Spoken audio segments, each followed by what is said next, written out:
Municipality Chilukuru 22 ward గ్రామ ప్రజలకు అందరికీ నమస్కారం. నేను ఇండిపెండెంట్ అభ్యర్థిగా పోటీ చేస్తున్న 22 వార్డులో ఎన్నో అనేకమైన గతంలో కూడా అనేకమైన సేవా కార్యక్రమాలు చేసిన ఆ సేవా కార్యక్రమంలో పుట్టిన ఆలోచనే రాజకీయం. ఈ రాజకీయంలో రావాల్సిన అవసరం ఏముందంటే కొన్ని ఆఫీసులలో గవర్నమెంట్ ఆఫీసులలో ఏదో ఒక హోదా ఉంటేనే కుర్చీ ఇస్తున్నారు, వాల్యూ ఇస్తున్నారు. దాంట్లో పుట్టిన ఆలోచనే ఈ రాజకీయ ప్రస్తావన. ఇప్పుడు నాకు పార్టీ కూడా టికెట్ ఇస్తా అని చెప్పి ఇవ్వలేదు. అలాగే ఈ బీజేపీ పార్టీ 9 మున్సిపాలిటీల్లో ఎక్కడ కూడా ముద్రాజులకు ఒక్క సీటు కూడా ఇవ్వలేదు. మిగతా పార్టీలు ఇచ్చినాయి కానీ ఈ పార్టీ ఇవ్వలేదు. ముద్రాజులకు పాపులేషన్ ఎక్కువనే ఈ 9 గ్రామాలలో మున్సిపల్. ఈ ముద్రాలకు చాలా అన్యాయం జరిగింది. ఇది ఒకటి గమనించాలి ముద్రాజు బంధుమిత్రులందరూ. ఇంకోటి ఏంటంటే ఈ 22వ వార్డులో మైనాబాద్ మున్సిపల్ 22 వార్డులో కొన్ని చేయవలసిన పనులున్నాయి. ఇంతకుముందు ఉన్న గతంలో ఉన్న సర్పంచులు కూడా ఎవరు ఏం చేయలేదు. అట్లనే పెళ్లిళ్ళలో ఉంది.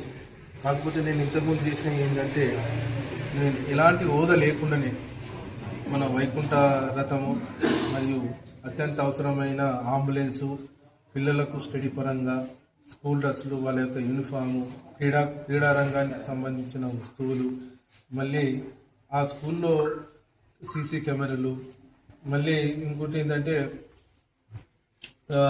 గుడి యొక్క మన బోరు వేయడం కానీ నీళ్ళ సమస్య బాగా ఉన్నది. ఇవన్నీ చేసిన ఇప్పటికీ ఇంకా కొన్ని ఎక్కువ చేయాలంటే ఇండిపెండెంట్ క్యాండిడేట్గా నన్ను అందరూ ఆశీర్వదిస్తే నేను గెలిచినాక ఇంకా చాలా చేస్తాను. మీ గ్రామంలో చాలా మందికి పింఛన్ 100% అర్హత ఉన్న వాళ్ళకు నేను గెలిచిన తర్వాత 100% చేపిస్తాను. మీ గ్రామంలో ఈ 22 వార్డులో కానీ ఇంకా మిగతా వార్డులో కానీ ఎక్కడ వాటర్ ప్రాబ్లం అయితే ఏం లేదు. కాకపోతే ఇందరెడ్డి నగర్లో రాజీవ్ పూర్వకల్పనలో అయితే ప్రధానమైన సమస్య వాటర్ సమస్యనే. అది మ్యాక్సిమం ఇరిగేషన్ డిపార్ట్మెంట్ వాళ్ళతో కానీ వాటర్ సప్లై వాళ్ళతో మాట్లాడి అది కూడా ప్రాబ్లం తీర్చే ప్రయత్నం అయితే చేస్తాం. వైద్యం గురించి ఆల్రెడీ అంబులెన్స్ ఉంది ఎమర్జెన్సీకి. ఇంకా పెద్ద కార్పొరేట్ హాస్పిటల్లో నుంచి తెచ్చి ఇక్కడ క్యాంపు దగ్గర ఏంటంటే 3 నెలలకోసారి 2 నెలలకోసారి క్యాంపు చేసి వచ్చిన దానికి ఏదో సహకరిస్తారు.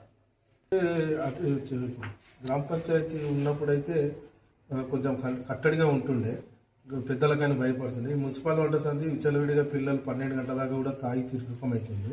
సో అవన్నీ అరకట్టాలంటే కంపల్సరీ సీసీ కెమెరాలు కంపల్సరీ బిగించవలసిందే, పెట్టవలసిందే. 10 కాగానే ఒకసారి పెట్రోల్ పోలీసు వాళ్ళు తిరిగితే 10 గంటలకల్లా పండుకునే ప్రయత్నం అయితే చేపిస్తా. సీసీ కెమెరాలు అయితే అవసరమే కంపల్సరీ, దానికి కూడా ప్రయత్నం చేస్తాను. ఈ చిలుకూరు గ్రామ ప్రజలకు అందరికీ ఇండిపెండెంట్ గుర్తు నాది ఒక గౌను గుర్తుకి వేసి భారీ మెజార్టీతో గెలిపించగలరని చిలుకూరు గ్రామ ప్రజలకు అందరికీ నమస్కారం. గౌను గుర్తుకే